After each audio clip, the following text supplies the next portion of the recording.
Welcome back to another special edition of Hearing Voices, where we like to highlight local talent in the DFW area. I have a guitarist with me today.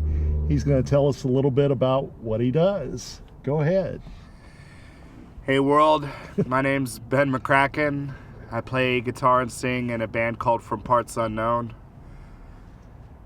And yeah. Do you have any social media sites where people can, Yeah, we're on the gram. It's at Prom Farts Unknown. And it's connected to our Facebook. And that's pretty much where we really use to output stuff. Who are the other members? Cesar Lara is on bass and Jimmy Sefcik on drums. Okay.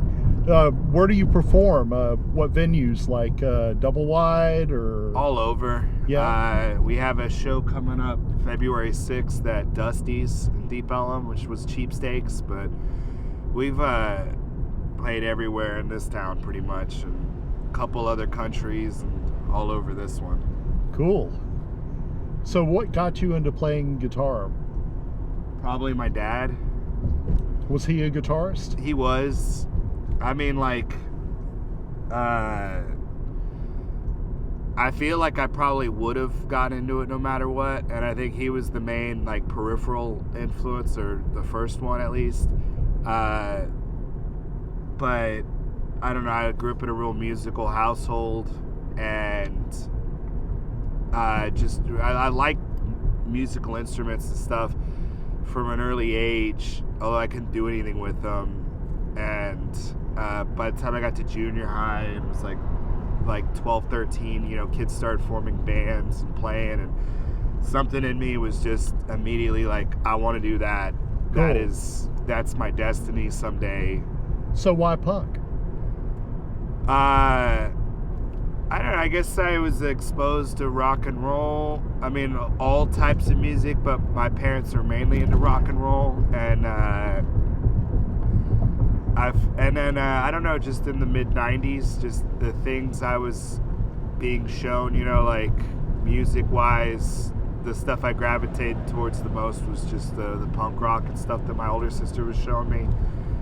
And I feel like there's a truth in, like with Joey Ramone, his kind of descriptor, or his...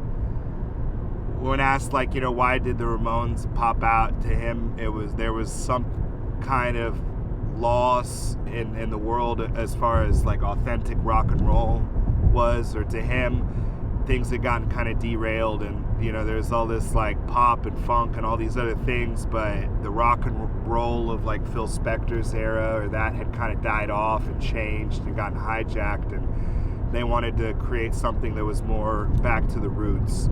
All right. And I think that there's a lot of truth in that. I think that there's always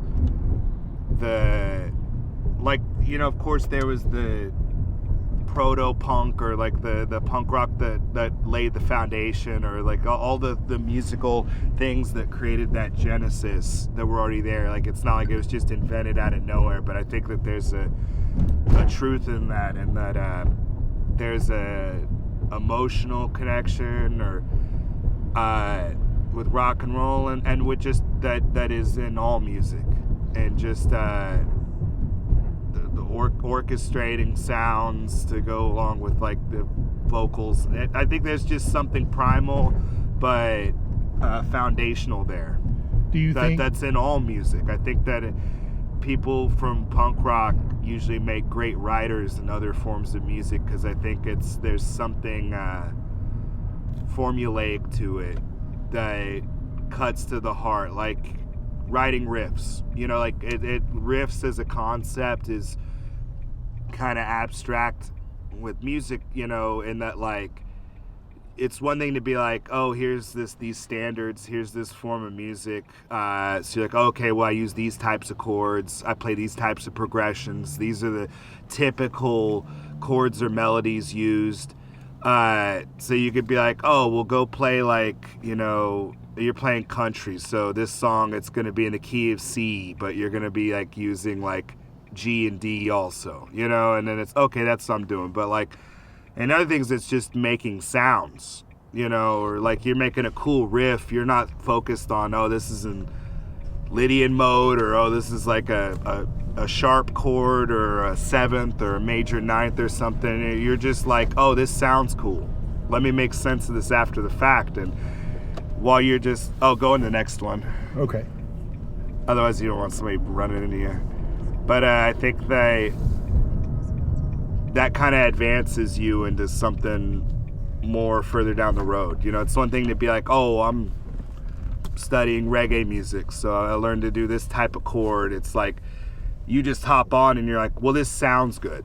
Let me make sense of it after the fact. And I think that kind of, you know, it kicks you down the road a little further than just, well, I got to learn these chords. I got to learn music theory. How do I plug this in? It's more accessible. Yeah, it's more accessible. Hey, one thing real quick, and thank you very much.